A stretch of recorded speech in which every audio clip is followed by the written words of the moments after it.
Super Sentai, Kamen Rider, Ultraman. These are objectively the three biggest names when it comes to tokusatsu, specifically in the henshin hero genre. Throughout each of their long-standing legacies, they've cultivated a history of stories and concepts outlining some very distinctive traits about each one. But with the mainstream comes the non-mainstream.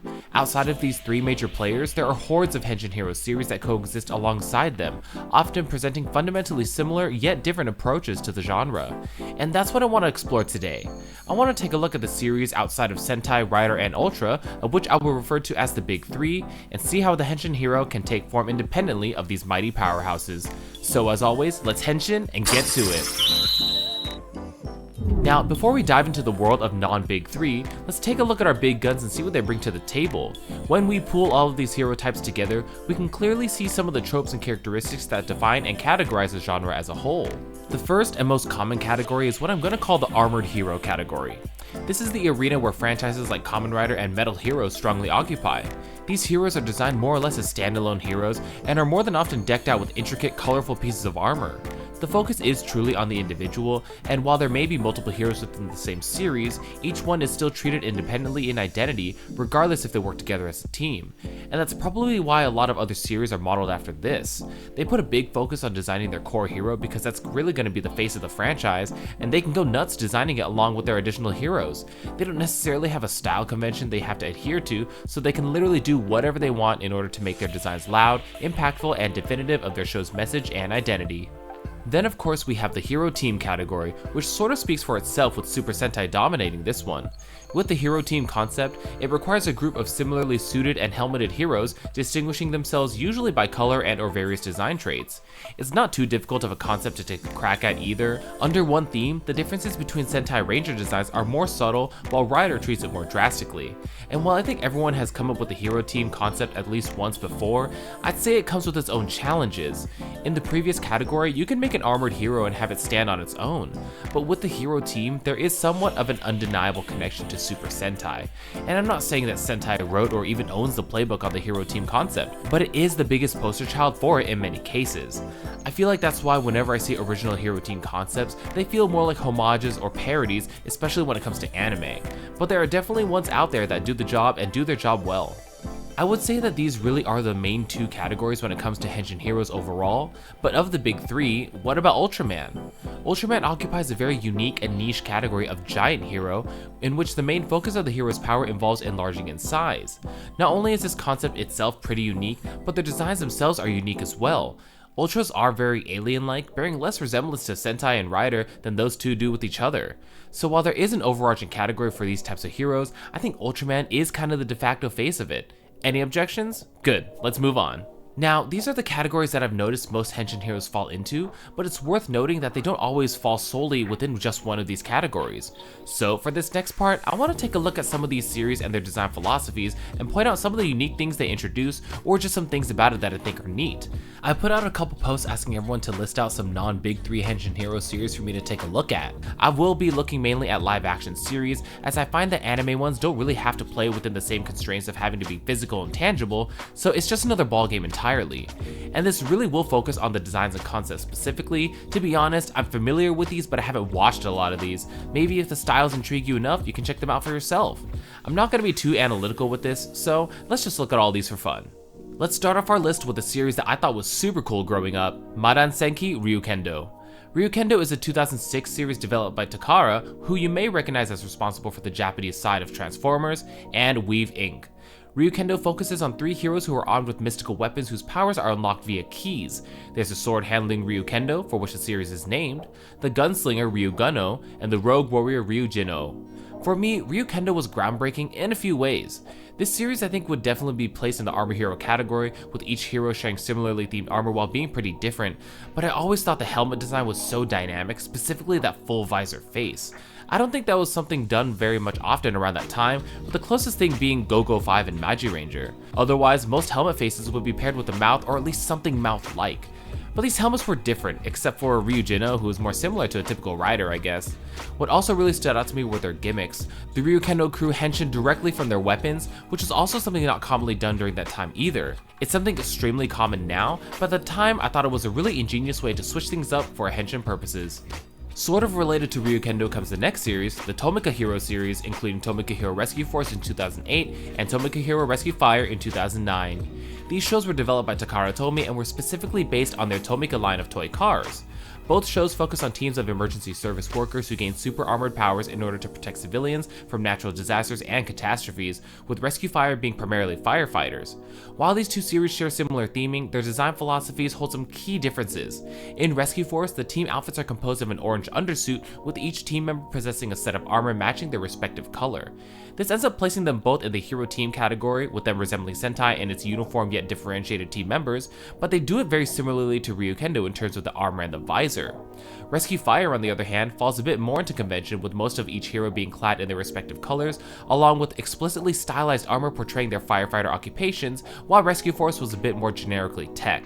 Both of these series are a bit of a fusion between the two categories, with a team-like structure but armor-clad suits. And, like Ryukendo, these are a welcome departure from what we'd seen from the big three. I've already gushed about the helmets, but the color choices are also of note. Both teams are clad in pretty loud colors, matching their emergency services theme. And as you'd guess, each team has its own set of vehicles and mecha, what with them being based on the Tomica toy line and all. What I also found fascinating was their henshin devices. I think Rescue Force, along with the rest of their aesthetic, went for this general tech vibe with their handheld card slashing device, but Rescue Fire leaned way more into the theme, with their device being sort of a megaphone that an emergency services worker may use in a disaster situation. It's interesting to compare this with Go-Go 5, another hero team whose theme revolves around emergency services, and while Go-Go 5 implements this theme within the constraints of its Sentai design philosophy, Rescue Hero and Fire are able to take a different approach to this, placing emphasis on different aspects of the concept that may not have been touched on before. They're both simple, impactful, and plain awesome. Not too far away, South Korea would put together their own tokusatsu show in 2016 called Legend Hero Samgukjeon. This henshin hero show was produced by Moonwatcher and Synergy Media and revolved around a colorful cast of characters who obtained powers through the warriors of the Romance of the Three Kingdoms story. Legend Hero is an impressive execution of a henshin hero concept, being based off the story that is most popularized through Dynasty Warriors. Each warrior within that story becomes the source of a legend hero's power, so they have a lot of content to draw from. They end up assigning each warrior with a particular color and oftentimes an animal theme as well, combining both key elements to define their weapons and their mecha. This show was also a combination of the two categories because the heroes are pretty comparable to the riders of Kamen Rider Ryuki. They all bear the same changer, the same henshin gimmick, and more or less the same design aesthetic for their armors. One of the big things that makes it stand out is its use of mecha, especially with the combining mecha, which is something mainly done in hero team shows where they have multiple machines that are needed to unite. Legend Hero is a pretty cool show that I actually did watch most of and found it pretty enjoyable. Especially being a fan of Dynasty Warriors and Romance of the Three Kingdoms, it was always very intriguing to see how the show would interpret some of the warriors into this concept. It was the first Korean tokusatsu show I'd seen, unless you count the promotional video for the series that unfortunately never came to pass, SFX Fantasy Ray Force. I'm sure you've all seen this before too. And speaking of Korean tokusatsu, while doing my research for this video, I found that they also made a tokusatsu show called this. Yeah, apparently it's pronounced SFX Drama Erejayon, but I definitely had to do a double take when I saw this. I don't know anything about this other than it's kind of unfortunately named. If you've seen this before, let me know how it is, but also if you decide to search it for yourself, just be really careful because, well, just be careful. On the topic of shows from outside of Japan, there's also an Indonesian tokusatsu that some of you may know about, Bima Satria Garuda. Interestingly enough, this show was a collaboration between MNC Media, an Indonesian multimedia company, and Ishinomori Productions, a name we should all recognize from Kamen Rider. So, that being said, this series is tied to Kamen Rider and is directly inspired by Kamen Rider Black and Black RX. The story revolves around a man who is granted the powers of a Garuda Knight in order to stop an evil organization from taking Earth's natural resources for its own. The 2013 series would be followed by Satria Garuda Bima X in 2014, introducing Torga as a new warrior. Bima is a really cool interpretation of a henshin hero, especially when you know about its inspirations. It's pretty easy to see where some of the inspo falls on, namely, in my opinion at least, the use of the leather jackets. But while I think Bima himself is a pretty cool design, Bima X just completely blows it out of the water. It takes the Garuda theme to the next level, especially by inverting the visor style from his original design, which can still be seen on Azazel and Torga to see the contrast. His forms are incredibly well done too. It's just very impressive and stands well as a rider-inspired hero for his country. And before we make our way back to Japan, we have to stop by another nearby country whose franchise shares the same name as one of our categories, Armor Hero. Armor Hero is a Chinese tokusatsu series by Alpha Animation and Hero Box Studio. Armor Hero was created with the intent of being a Chinese version of Kamen Rider, so it's pretty easy to see the influences from Kamen Rider and even Metal Heroes. The franchise in itself has a few different shows under its belt, with its debut of Armor Hero in 2009, Armor Hero XT in 2011, Armor Hero Lava in 2013, Armor Hero Captor in 2016, Armor Hero Hunter in 2018, and Armor Hero Star Ray, the most current season to date, premiering in 2024. And to be honest, this series feels like it's the closest to playing by Kamen Rider's playbook. They really did achieve the goal of making a Chinese Kamen Rider, from the stylistic designs of each Armor Hero to the very gimmick that initiates their transformation. And I know, Kamen Rider doesn't exclusively own the concept of transforming using a belt, but it's impressively, albeit eerily similar to the styles of Rider. All this being said, Armor Hero really does have some really impressive designs. There's a lot of dynamic stylization going on with Armor Hero. Throughout the franchise, you can clearly see them being very experimental with their design choices and concepts, and you can also see them getting more comfortable in their design ability. Honestly, the suits from Star Ray are incredible. There's just so much personality going on there, especially because the helmet and face abandon the need to look like a traditional henshin hero helmet. I feel like you could easily take a low quality image of any series within Armor Rider, slap a Kamen Rider logo on it, and you have a very convincing fake leak, which, you know, I'm willing to bet has been done before. Of the series we've talked about so far, Armor Hero has the most iterations, with each one presenting new and fun interpretations of the specific genre it draws inspiration from. And while we're on this topic, the very same companies took an approach to the other category we've mentioned with their Battle Strike Team series. These series are set in the same universe as Armor Hero, and pretty clearly are meant to be the Chinese answer to Super Sentai, as Armor Hero was for Kamen Rider. Battle Strike Team has 3 series, Giant Saver in 2012, Space Deleter in 2014, and Rescue Engine in 2016. Very similarly to Sentai, each team has a theme that connects all the members together, with Giant Saver being elemental, Space Deleter being space, and Rescue Engine being emergency services. And these series really do not look bad at all. I think Giant Saver is a bit less refined. I can kind of see a lot of Armor Hero design traits seeping through these suit designs, but it's understandable as this was their first hero team after making Armor Hero. The designs really do lock in with Space Deleter though. These and the ones for Rescue Engine are extremely solid hero team suits, complete with impressive robos. There's not a whole lot I have to say about this other than, much like with Armor Hero, they seem to be extremely close to matching Super Sentai's recipe. Their run was not as long as Armor Hero, but they're an impressive, colorful bunch and do well as their sister franchise. I want to make sure we have time to talk about one more series, and it's going to be vastly different from all the ones we've covered so far. I remember long ago when I was going on a tokusatsu rabbit hole, I learned of this darker, much edgier show that featured knights clad in gleaming armor. Their helmets were ferocious, and it was something like I'd never seen before. I'm talking, of course, about GARO. The story of GARO revolves around the Makai Knights who protect humanity from evil demons known as horrors. And with that, it's probably clear to see that this has taken the henshin hero genre in a vastly different direction.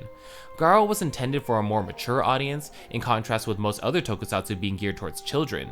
It put much less emphasis on the gimmick ability of the series and focused more on its dark tone and storytelling. That, of course, opens up an entirely new way to approach the henshin hero genre. GARO's designs are far different from anything we've looked at so far. Gone are the typical helmets and visors, and in their place were these fierce, animalistic designs where the eyes actually acted like eyes. The armors themselves were fairly sleek, but were bulky enough for the entire image to feel like a more accurate representation of a knight's armor. With that huge stylistic difference, there was also a difference in the transformation sequences themselves. While most other shows would make the henshin a big and flashy spectacle, putting huge emphasis on the changer and gimmick, the Makai Knights take their weapons and basically cut into the sky, opening up a portal through which their armor descends upon them. It's still a flashy spectacle, but it's done in a way that's so sleek and smooth, and really allows you to appreciate the simplicity of it. GARO has a lot of entries under its name, being a show starting from 2005 and producing many sequels and spin-off series since. But if you want to take a look at an entirely different approach to Toku and the henshin hero genre, this one is a goodie.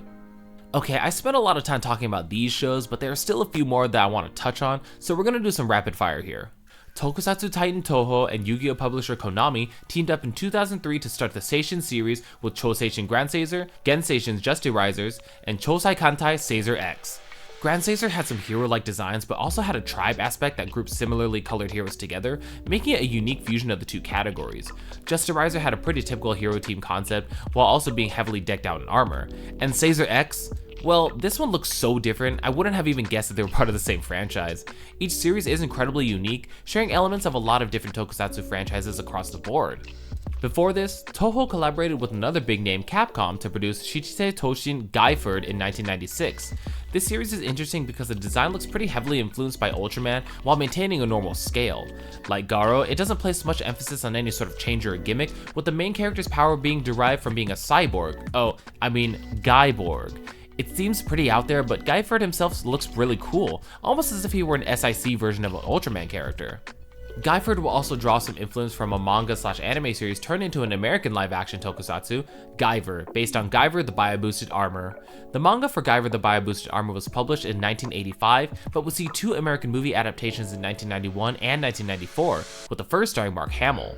Like GARO, Guyver presents a darker approach to tokusatsu, with a more organic and unsettling vibe to it. It always struck me as very interesting because this guy is just so creepy, but so cool at the same time.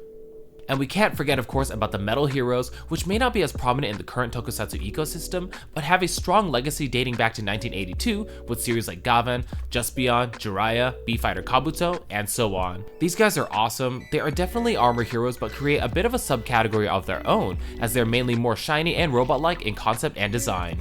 And then there's a hero who flew onto screens in late 2024, Wingman. Wingman was also originally a manga but was brought to live action to commemorate Toei's 40th anniversary. Wingman follows the relatable story of a tokusatsu nerd who is constantly living in his own world until he is approached by a girl from another dimension. By drawing his imaginary hero in her dream note, he gains the ability to transform into that hero he's always dreamed of. Wingman looks fantastic. He's a sleek and dynamic hero who kinda channels some Nightwing. It's absolutely a homage to the magic of tokusatsu as a whole, appropriately bringing this 1983 concept to the modern day. Tokusatsu outside of the mainstream is always so interesting to see. We can see a lot of new and inventive ideas that aren't necessarily bound by legacy constraints, and that in turn drives so much innovation. I'm looking forward to seeing who else will bring about new and groundbreaking concepts into this historic and beloved genre. So those are some of the non-big 3 tokusatsu/henshin hero series I wanted to take a look at today. Have you watched any of these shows? If not, are you interested in them now? What are some other shows you think deserve a spotlight? Let me know. Well, that does it for our first video of 2025. I'm really looking forward to seeing what the rest of the year brings us on the tokusatsu stage. I'll be back next time with more fun toku topics to toku talk about. See you all next time.